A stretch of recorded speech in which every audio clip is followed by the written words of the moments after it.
Oke, selamat pagi saudara-saudara. Hari ini saya akan share sama saudara sebuah topik yang menarik dan banyak sekali orang bertanya ya tentang topik ini, dan hari ini saya akan share tentang puasa, saudara ya. Jadi judulnya hari ini puasa dalam perjanjian baru ya. Nah, banyak sekali orang bertanya gitu loh ya. Puasa itu tujuannya untuk apa sih? Terutama bagaimana sih caranya saya menjalankan puasa ya, tips-tipsnya, bagaimana bukanya ya dan sebagainya, teknikalnya seperti apa ya.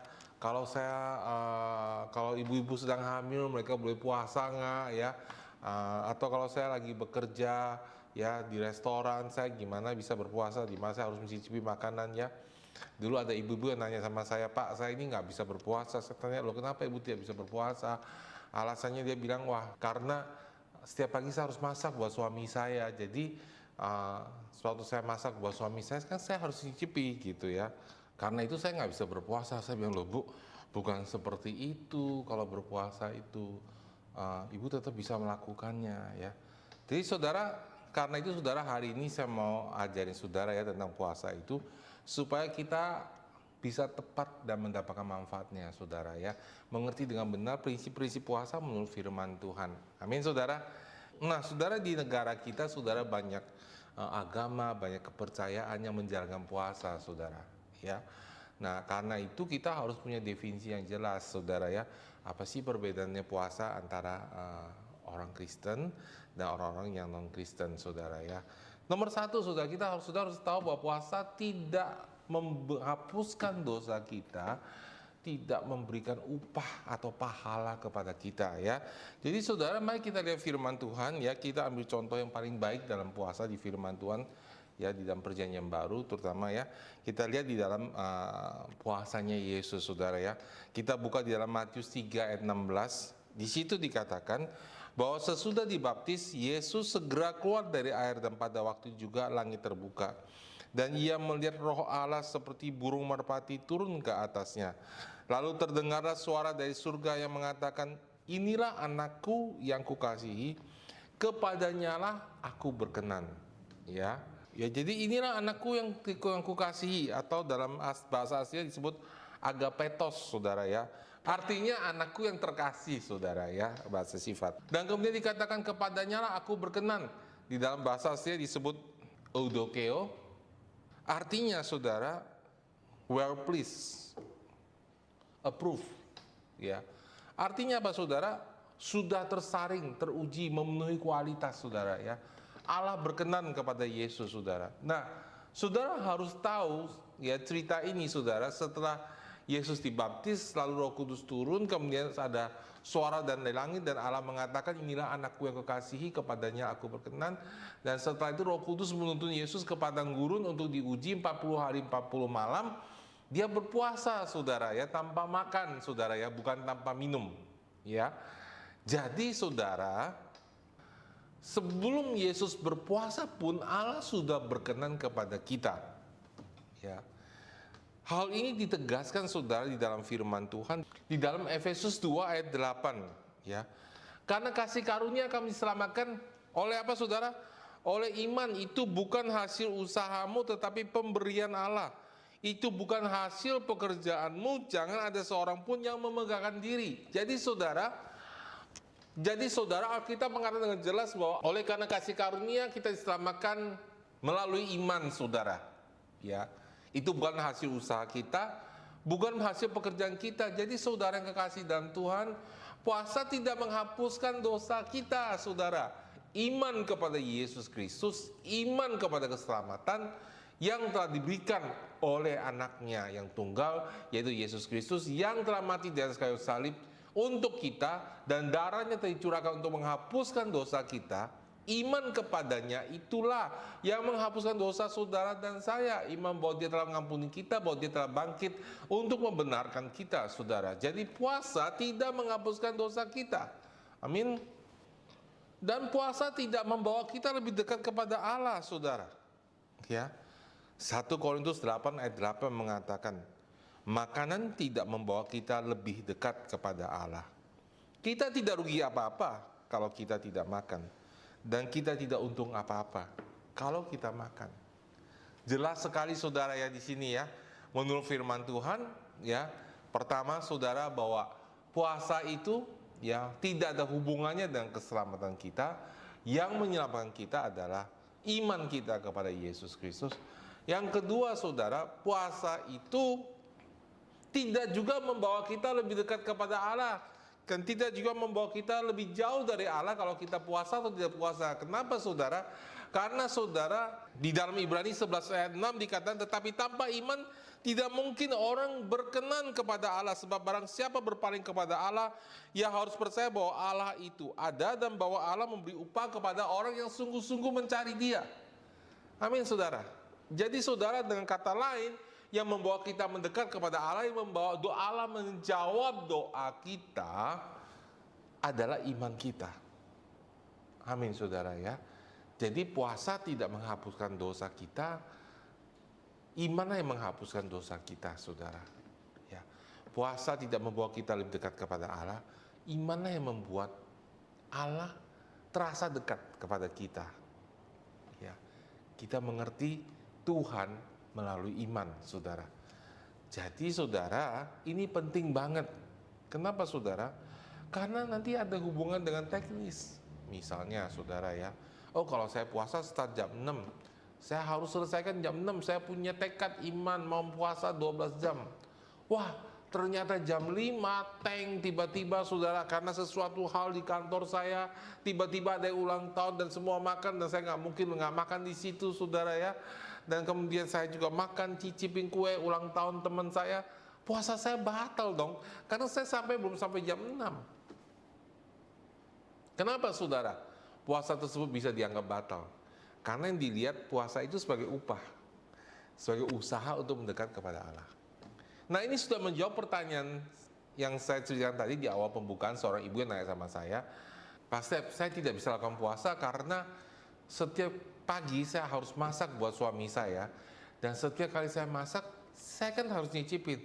Kalau saya nyicipin, ya saya nggak bisa puasa. Kenapa saudara? Karena konsepnya adalah upah. Konsepnya adalah penghapusan dosa. Jadi saudara, yang penting di situ adalah tekniknya. Harganya harga mati saudara. Ya, seperti itu. Nah saudara, ternyata Alkitab tidak mengatakan seperti itu saudara ya. Bahwa puasa itu tidak menghapuskan dosa kita. Puasa itu, makanan itu, minuman itu tidak membawa kita lebih dekat kepada Allah ataupun lebih jauh daripada Allah. Pertanyaan berikutnya, kalau gitu pasti buat apa dong aku puasa? Ya kan? Mari kita buka satu firman Tuhan di dalam Matius 9 ayat 14 sampai 15. Kemudian datanglah murid-murid Yohanes kepada Yesus dan berkata, mengapa kami dan orang Farisi berpuasa tapi murid-muridmu tidak? Jawab Yesus kepada mereka, dapatkah sahabat-sahabat mempelai laki-laki berduka cita selama mempelai itu bersama dengan mereka? Tetapi waktunya akan datang mempelai itu diambil dari mereka, pada waktu itulah mereka akan berpuasa. Yang dimaksud mempelai di sini adalah Yesus. Yang dimaksud mempelai itu akan diambil dari mereka adalah waktu Yesus naik ke surga. Jadi saudara, selama Yesus bersama dengan murid-muridnya tidak pernah berpuasa saudara. Makanya saudara, murid Yohanes berprotes sama Yesus. Ya, mengapa kami dan orang Farisi berpuasa tapi murid-murid tidak? Jadi murid-murid Yesus itu sampai ikut Yesus 3,5 tahun tidak pernah berpuasa. Kenapa saudara? Karena Yesus ada di tengah-tengah mereka. Yesus hadir di tengah-tengah mereka. Kalau mereka tidak mengerti, tanya sama Yesus. Kalau mereka tidak mengerti, datang kepada Yesus. Dan apapun yang mereka nggak ngerti, Yesus jawab. Apa yang mereka tidak bisa usir setannya, Yesus yang usir setannya. Tapi Yesus mengatakan tiba waktunya, bahwa ketika mempelai laki-laki itu, mempelai itu diambil saudara, maka murid-muridnya akan berpuasa. Kapan itu terjadi saudara? Saudara nanti baca di Kisah Para Rasul, mereka mulai berpuasa saudara, karena Yesus kan tidak hadir secara fisik lagi. Karena itu saudara, mereka perlu mengklaim janji-janji Tuhan. Mereka mulai mengklaim, mulai percaya kehadiran Yesus melalui Roh Kudus dengan mata iman. Dan karena melalui mata iman mereka perlu berpuasa. Ini lebih jelas lagi saudara, kemarin kita lihat dalam cerita berikut ini. Kita melihat dalam Matius 17, saudara. Kita baca cerita ini, saudara ya. Kita baca ceritanya agak panjang, saudara. 6 hari kemudian Yesus membawa Petrus, Yakobus, dan Yohanes, saudaranya, dan bersama-sama dengan mereka ia naik ke sebuah gunung yang tinggi. Di situ mereka sendiri saja. Lalu Yesus berubah rupa di depan mata mereka, wajahnya bercahaya seperti matahari dan pakaian menjadi putih bersinar seperti terang. Maka tampak kepada mereka Musa dan Elia dan sedang berbicara dengan dia. Kata Petrus kepada Yesus, "Tuhan, betapa bahagianya kami berada di tempat ini. Jika Engkau mau, biar aku dirikan di sini 3 kemah, 1 untuk Engkau, 1 untuk Musa, dan 1 untuk Elia." Dan tiba-tiba sedang ia berkata-kata, turunlah awan yang terang menaungi mereka, dan dari dalam awan itu terdengar suara yang berkata, "Inilah anak yang kukasihi, kepadanyalah aku berkenan, dengarkanlah dia." Mendengar itu tersungkurlah murid-muridnya dan mereka sangat ketakutan. Lalu Yesus datang kepada mereka dan menyentuh mereka sambil berkata, "Berdirilah, jangan takut." Dan ketika mereka mengangkat kepala, mereka tidak melihat seorang pun kecuali Yesus seorang diri. Pada waktu mereka turun dari gunung, Yesus berpesan kepada mereka, "Jangan ceritakan penglihatan itu kepada seorang pun sebelum Anak Manusia dibangkitkan dari antara orang mati." Kita loncat, saudara, ke ayat 14. Ketika Yesus dan murid-muridnya kembali kepada orang banyak itu, datanglah seorang mendapatkan Yesus dan menyembah. Katanya, "Tuhan, kasihanilah anakku. Ia sakit air dan sangat menderita. Ia sering jatuh ke dalam api dan juga sering ke dalam air. Aku sudah membawanya kepada murid-muridmu, tetapi mereka tidak dapat menyembuhkannya." Maka kata Yesus, "Hai kamu angkatan yang tidak percaya dan yang sesat, berapa lama lagi aku harus tinggal di antara kamu? Berapa lama lagi aku harus sabar terhadap kamu? Bawalah anak itu kemari." Dengan keras Yesus menegur dia, lalu keluarlah setan itu padanya, dan anak itu pun sembuh seketika itu juga. Kemudian murid-murid Yesus datang, dan ketika mereka sendirian dengan dia, bertanyalah mereka, "Mengapa kami tidak dapat mengusir setan itu?" Ia berkata kepada mereka, "Karena kamu kurang percaya. Sebab aku berkata kepadamu sesungguhnya, sekiranya kamu mempunyai iman sebesar biji sesawi saja, kamu dapat berkata kepada gunung ini, 'Pindah dari tempat ini ke sana,' maka gunung ini akan pindah, dan takkan ada yang mustahil bagimu." Ayat ke-21. Jenis ini tidak dapat diusir kecuali dengan berdoa dan berpuasa.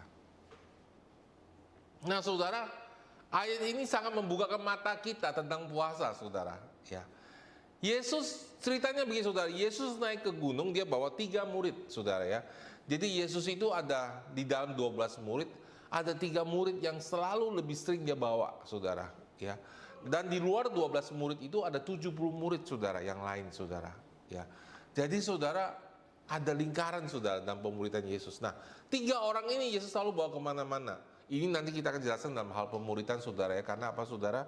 Pemuridan itu perlu saya kedekatan fisik, saudara. Dan karena itu, saudara, kita nggak bisa memuridkan banyak orang. Jadi, saudara, Yesus membawa 3 orang ini naik ke gunung bersama-sama dengan dia, saudara. Dan kemudian di situ mereka mendapatkan penglihatan yang luar biasa, saudara ya. Mereka melihat Elia dan Musa. Wow, ini saja sudah sebuah cerita yang luar biasa ya. Saudara kepikir nggak, saudara, bagaimana mungkin, saudara ya, Petrus, Yohanes, dan Yakobus, mereka tidak pernah melihat Musa dan Elia, tapi mereka langsung tahu itu Musa dan Elia. Saudara, di alam roh, saudara, kita bisa langsung mengenal orang ya, walaupun kita nggak pernah ketemu, saudara. Jadi saudara nggak usah khawatir, nanti kalau saudara di surga kemudian dengan tubuh yang baru, wajah yang baru, saudara nggak akan tebak, ini siapa ya? Ini kayaknya kayak Aleng apa insan ya. Saudara nggak akan bingung seperti itu, saudara. Karena begitu saudara masuk ke alam roh, saudara punya pengetahuan, saudara punya pengertian, saudara punya hikmat, semua berubah. Dan saudara melihat orang seperti tembus pandang, saudara ya. Jadi saudara, mereka langsung tahu itu Elia. Dan mereka tahu itu adalah Musa dan Elia, saudara. Dan mereka bingung, saudara. Mereka ketakutan, saudara. Mereka nggak ngerti, saudara, apa yang terjadi ya. Itu satu cerita tersendiri, saudara ya. Dan kemudian mereka bilang, kita bikin 3 kemah. Mereka anggap Yesus setara dengan Musa dan Elia, padahal Yesus tidak bisa disetarakan dengan Musa dan Elia. Karena itu ketika Petrus mengatakan itu, kemudian awan turun dari langit, kemudian terdengar suara, "Inilah anak yang kukasihi, kepadanyalah aku berkenan, dengarkanlah dia. Dengan kata lain saudara, suara itu mengatakan bahwa Yesus itu superior. Dia tidak bicara dengarkanlah Elia, dengarkanlah Musa, tapi dengarkanlah Yesus saudara. Ya, jadi saudara, mereka naik ke gunung, mereka sendiri di sana, tentunya naik ke gunung sendiri di sana, bukan untuk melihat pemandangan saudara, ya, karena di situ mereka diawal oleh Allah. Tentunya mereka naik ke atas untuk berdoa saudara, ya, dan juga berpuasa. Kemudian saudara, Yesus turun dari gunung saudara. Nah saudara, dari 12 murid kan naik cuma 3 saudara, betul? Masih ada murid-murid lain, ya. Masih ada 9 murid lain yang di bawah. Ternyata ada seorang bapak punya anak nih sakit ayan saudara.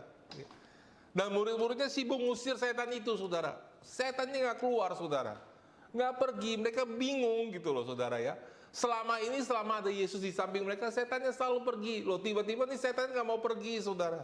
Dan Yesus turun, dan Yesus bilang, kamu ada apa? Kenapa kalian ribut-ribut? Mereka begitu lihat Yesus, mereka kaget, mereka lari kepada Yesus. Mereka bilang, guru, ini anak nih kerasukan setan. Kita udah suruh murid-murid guru usir, nggak keluar-keluar. Tolong kami, guru. Kemudian Yesus bilang, bawa anak itu kemari. Ya, Yesus tegur dengan keras. Hal itu juga sudah bisa baca dalam Markus 9, cerita yang sama. Yesus tegur dengan keras dan setan itu keluar saudara. Ya, setelah dia banting anak itu saudara, ya, kemudian anak itu dia setan itu pergi saudara, dan anak itu bangkit sembuh. Murid-murid kaget, hah? Tuhan, kenapa ini nggak bisa keluar waktu kami usir?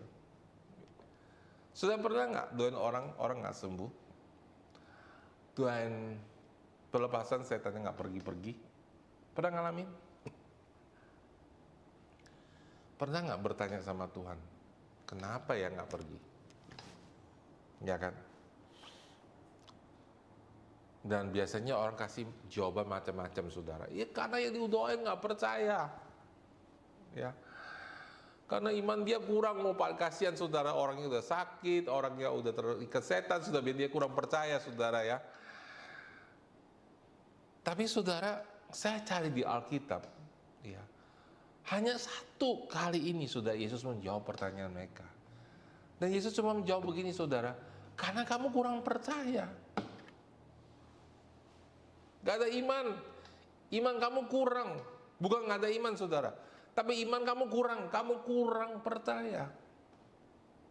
Kalau kamu tidak bimbang hatinya, Yesus bilang, kalau kamu punya iman sebesar sebiji sawi saja, kamu dapat berkata kepada gunung ini, pindah dari tempat ini ke sana, maka gunung ini akan pindah dan tidak mustahil bagimu. Dengan kata lain Yesus katakan, kalau kamu punya iman sebesar sebiji sawi saja, setan ini pasti keluar. Karena kamu nggak punya iman sebesar sebiji sawi, imanmu kurang, setannya nggak pergi. Itu intinya saudara. Ya. Oh, jadi karena iman toh, berarti iman kita yang kurang, iman kita yang perlu bertumbuh, betul nggak saudara? Ya. Tapi di ayat 21 dikatakan jenis ini tidak dapat diusir kecuali dengan berdoa dan berpuasa. Loh, tadi Yesus bilang bahwa karena kurang percaya, tapi di bawahnya dikatakan bahwa jenis ini nggak bisa diusir kecuali dengan berdoa dan berpuasa. Jadi yang mana sih saudara? Maksudnya Yesus ini apa saudara? Ya. Saudara jangan lupa, Yesus baru turun dari gunung sama murid-muridnya. Dan Yesus pasti sama murid-muridnya, mereka baru berdoa di sana. Ya. Dan menurut saya mereka juga berpuasa di sana. Karena itu saudara, kemuliaan Allah turun di situ luar biasa saudara. Dan ketika mereka turun dari situ, mereka pasti merasakan hadirat Tuhan yang luar biasa itu, saudara. Dan ketika mereka lihat setan itu, dengan mudahnya Yesus usir setan itu, saudara. Tapi Yesus katakan bahwa jenis ini tidak dapat diusir dengan berdoa dan berpuasa. Tadi Yesus bilang bahwa karena kamu tidak percaya, saudara. Jadi bagaimana menghubungkan kedua ayat ini? Begini, saudara, kesimpulannya. Berarti, saudara, berdoa dan berpuasa itu membuat iman kita bertumbuh. Amin saudara ya. Bukan berpuasanya sendiri yang membuat kita bertumbuh saudara ya. Tapi apa yang kita lakukan di tengah puasa itu yang membuat kita bertumbuh. Ini penting saudara, ini prinsip puasa yang penting yang perlu kita mengerti. Amin saudara. Ya. Jadi saudara, mari kita lihat kembali ke ayat di mana cerita tentang puasa Yesus saudara ya. Kita lihat dalam Lukas 4 saudara, ayat pertama saudara ya. Kita baca di Lukas 4, karena Lukas 4 saudara ya, Lukas adalah seorang dokter. Karena itu ketika Lukas menulis Injil ya, banyak hamba Tuhan percaya bahwa Lukas menulisnya itu secara rapi, terstruktur, dan menurut urutannya dan kronologisnya saudara ya. Karena dia seorang dokter saudara ya, seorang terpelajar saudara yang menulis Injil. Jadi saudara, di dalam Lukas 1 sudah tadi kita udah bahas saudara bahwa Yesus sebelum berpuasa Allah sudah mengatakan, ini anakku yang kukasihi, kepadanya lah aku berkenan. Jadi saudara, puasa tidak membuat kita lebih berkenan kepada Allah. Puasa juga tidak membawa kita mendapatkan pahala dari Allah. Bukan itu saudara, itu penting sekali ya. Saudara ngerti ya. Nah jadi saudara, mari kita lihat puasanya Yesus, apa yang Yesus lakukan saudara ya. Lukas ayat 4 ayat pertama. Yesus yang penuh dengan Roh Kudus kembali dari sungai Yordan. Lalu dibawa oleh Roh Kudus ke padang gurun. Ya. Di situ ia tinggal 40 hari lamanya dan dicobai iblis. Selama di situ ia tidak makan apa-apa.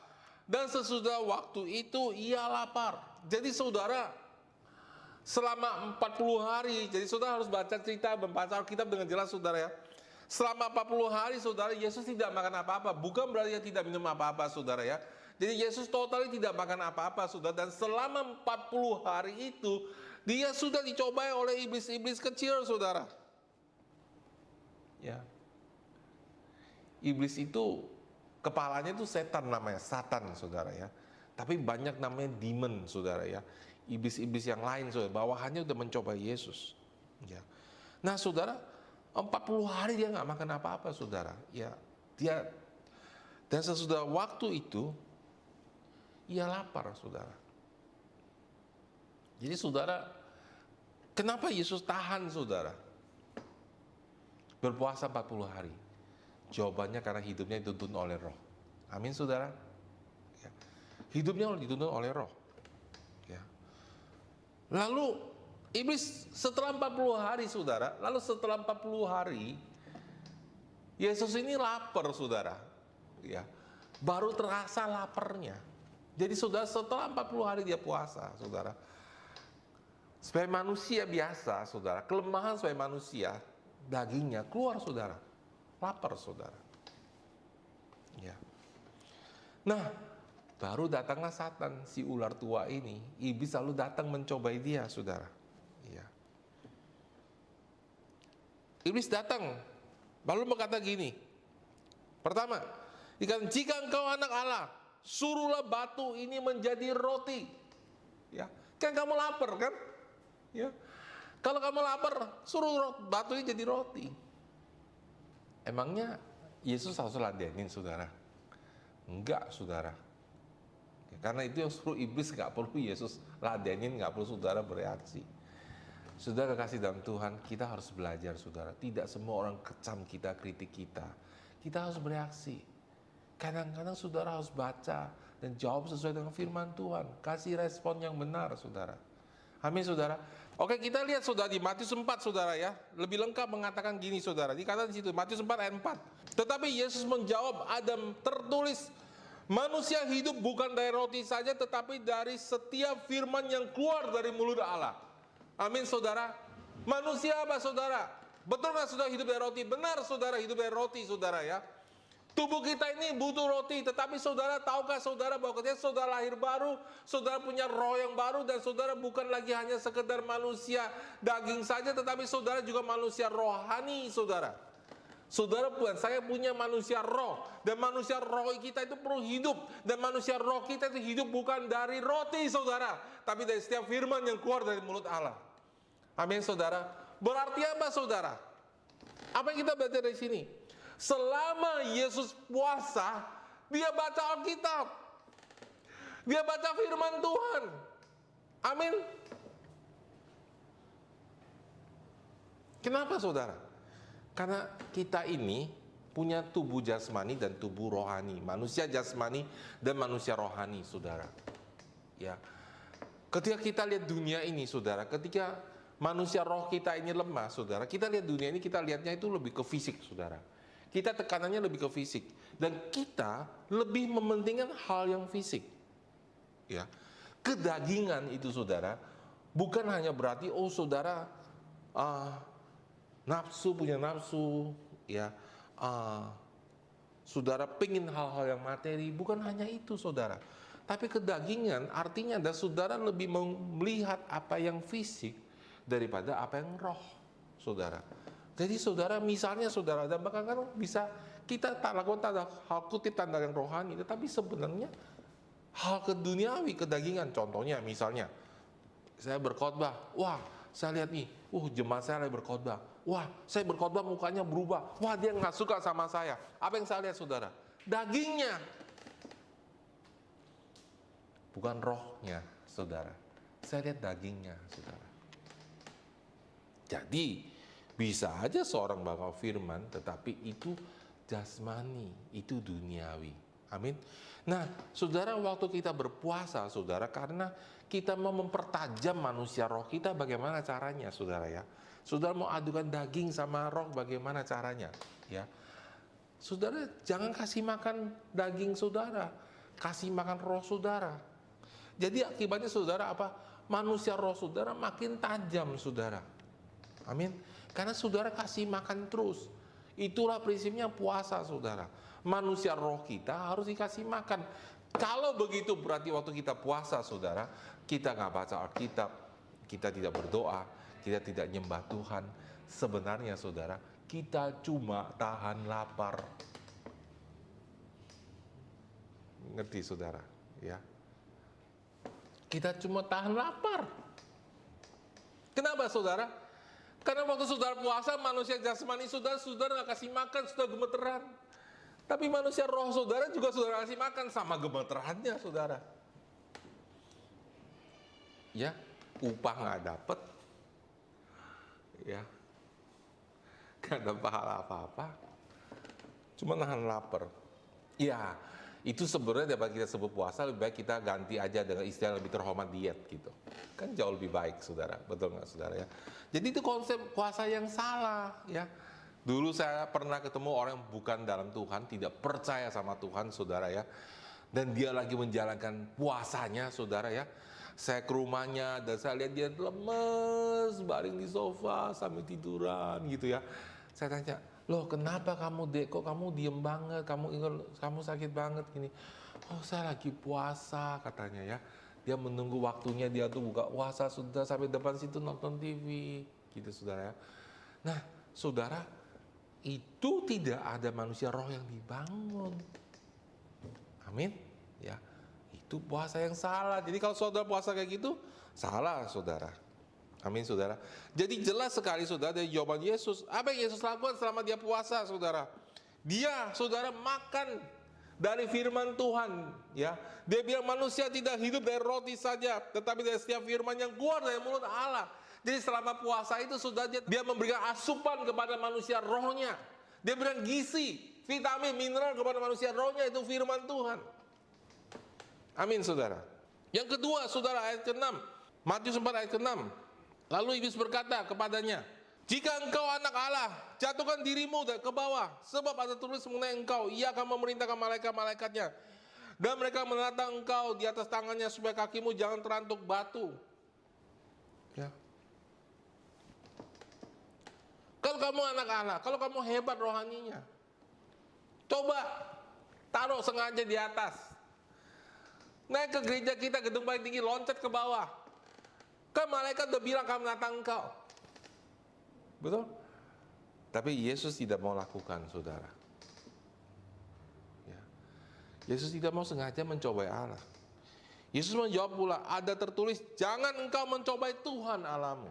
Tar dulu. Ya. Kita perlu mendefinisikan, saudara, mencobai Allah itu seperti apa sih? Kadang-kadang, saudara ya, orang tuh bilang, jangan minta sama Tuhan. Apa yang kamu butuhkan, kamu sudah mencobai Allah. gitu ya.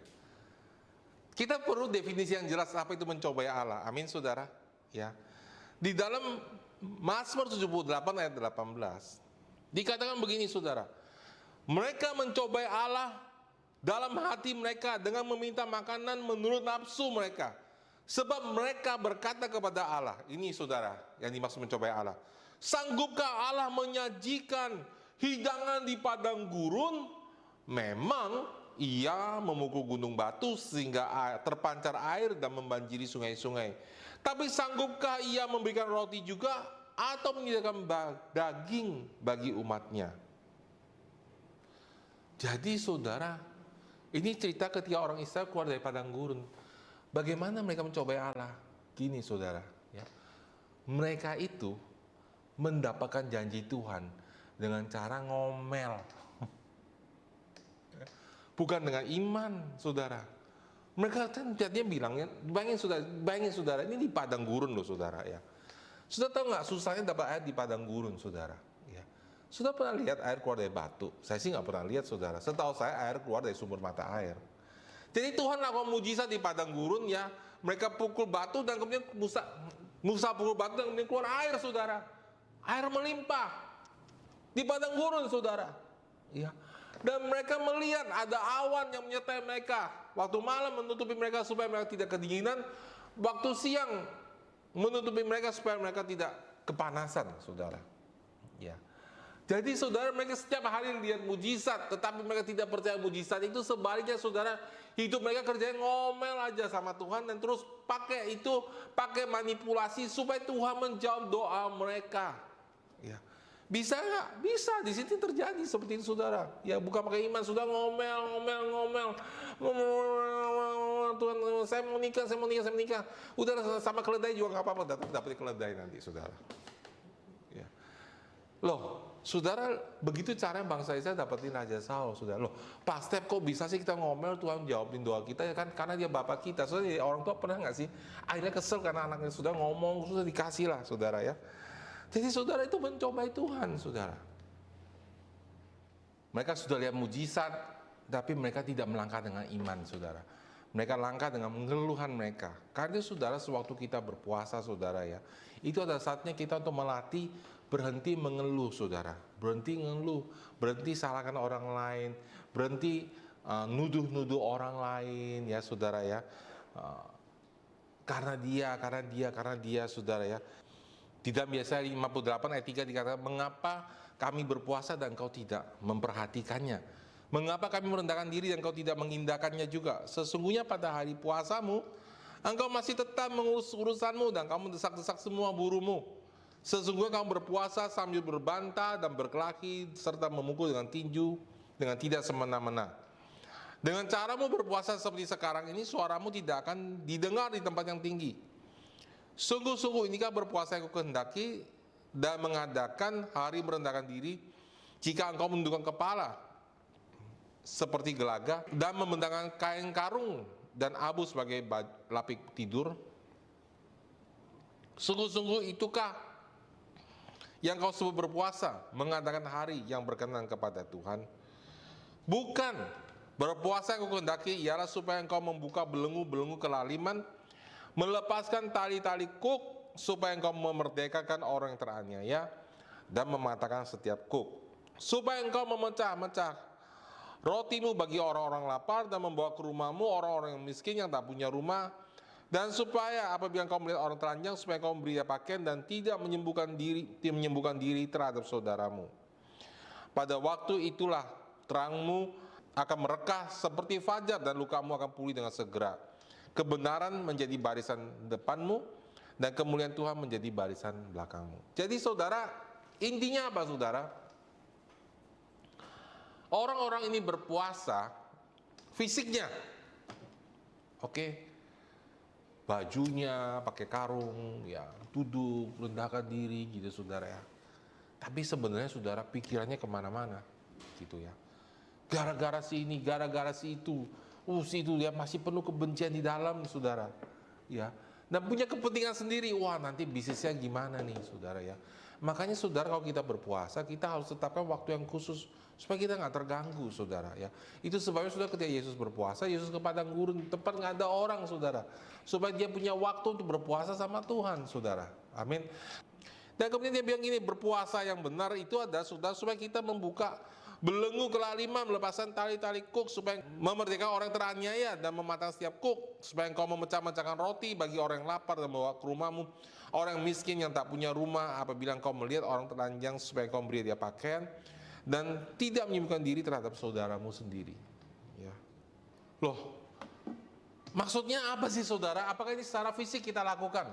Apakah kita ke toko sebelah, kita bagi-bagi uang, saudara? Ya, apakah itu maksudnya? Sudah kita lihat Lukas 4 ayat 19, ya, Yesus menjawab ini, ya. Lukas 4 ayat 18, Roh Tuhan ada padaku, oleh sebab ia telah mengurapi aku untuk menyampaikan kabar baik kepada orang-orang miskin, dan ia telah mengutus aku untuk memberitakan pembebasan kepada orang-orang tawanan dan penglihatan bagi orang buta, untuk membebaskan orang tertindas, dan untuk memberitakan tahun rahmat Tuhan telah datang. Ya, tahun di mana Tuhan mengampuni kita telah datang, saudara ya. Jadi saudara, kita katakan di sini bahwa puasa yang benar adalah puasa berdoa untuk jiwa yang terhilang, saudara, supaya mereka terbebas dari ikatan roh jahat. Yang dimaksud ikatan di sini ada ikatan rohani daripada fisik. Kenapa, saudara? Karena orang bisa merdeka secara fisik, tetapi ketika pikiran dan roh yang terikat dosa, mereka tetap tawanan, saudara, daripada musuh. Amin, saudara.